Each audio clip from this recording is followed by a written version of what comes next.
Welcome to another edition of Tarun's Thoughts. My name's Tarun Shetty. This is my bedroom. I hope everyone's having a good week. Just thought I'd check in. Big news, people. Got my Facebook account back, and that's what this post is going to be about today. It's about, let me start with this. For those of you who are interested, I got to be really careful what I say because I don't want to be banned again or kicked off Facebook, but, let me tell you the story. So, a couple years ago, I thought it'd be cool to start doing this travel show that I would just go to small towns and showcase and just show the town and put on my Facebook. And I started running ads per town that I visited, right? And the show kind of blew up, not like crazy millions, but 30, 40,000, 50,000, whatever. But it got so popular to the point where people were joining my fan page. They were selling out my comedy shows when I traveled. They were buying my books. It was pretty cool for a minute. And I was kind of getting tired doing it. But one of the reasons I stopped was I was in National City. You can watch the show on my Facebook, by the way, my fan page. And I go to this town and there was a museum, this military museum. And I was like, let me just go show this museum because it was a funny travel show. And I started showing stuff airplanes, Japanese airplanes and whatever. Just totally, first of all, the show was nothing. It was not offensive. I'm not a polarizing person at all, but I was this would be kind of fun to show this. So I ran an ad and then I got this message saying, hey, this is sensitive stuff. We need to verify your identity, right? And my Facebook didn't work because I had to verify my identity. So I sent in my passport, my driver's license. I think I even sent in my birth certificate, which is weird because I hate sharing that stuff on the internet. I think anybody does, sharing things. So I sent it all in and it was no response. You get an email and then they were oh, we have to verify you.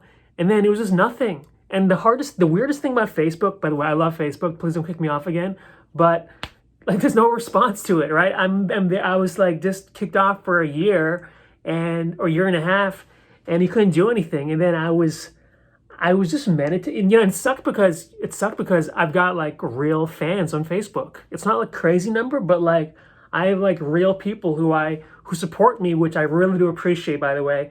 And I just lost touch with all those guys because I never bothered to diversify in other areas. So the past year, I've been building up my YouTube page, Think Tarun Productions, my Instagram, nothing crazy, but I've been definitely putting out more content and different things. And it was just a reminder to diversify my social media. It was just ridiculous. And I was you know what? Let me just not care about this stuff anymore and just concentrate on the work, what I can control. I always preach that.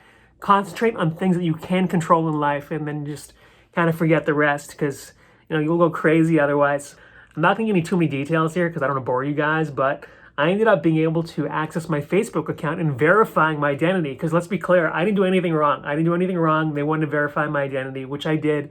And, I got approved again. And it's great to reconnect on Facebook. At the same time, I also see I'm wow, I really missed a lot of political BS. And people are very, angry and antagonistic. And I was all right, you know what, dude?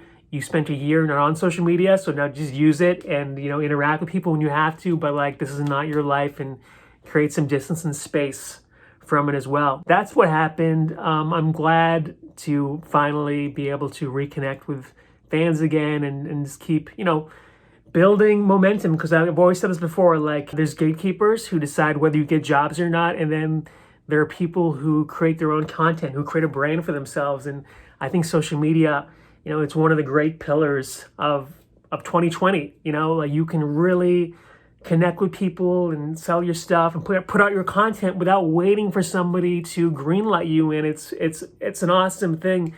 Learn from my mistakes. Don't do anything negative. Oh, by the way, YouTube's another big deal. YouTube, if you're too preachy or whatever, or too conspiracy oriented, they'll demonetize you. So all these platforms, and I would just tell you, build up your own mailing list. Do everything and then build up a mailing list as well so you have direct connection. In fact, I heard that's what Gabriel Iglesias did. Kevin Hart did that. After shows, they would just be collecting emails so they could just go right to the person. I mean, that's really the most honest way to do it. is get someone's email and then connect with them. If they want to follow you, they'll come to your shows. They'll watch you on TV. They'll buy your merchandise. And as artists, it's so hard to make a living, and every artist appreciates every dollar that you give them. I mean, I do.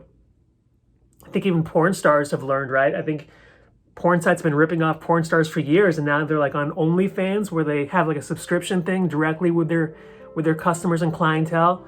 And I'm not a big fan of porn, but I mean, I get it. I get what they're trying to do, and I think every artist should be trying to, build that personal connection, which is why I started this YouTube page, years ago, and I've been trying to just think outside the box a little bit. This is outside the box for me, talking to my phone in my bedroom. So hope everyone has a great week. Don't forget to subscribe. I'll talk to you guys soon. Take care. Bye.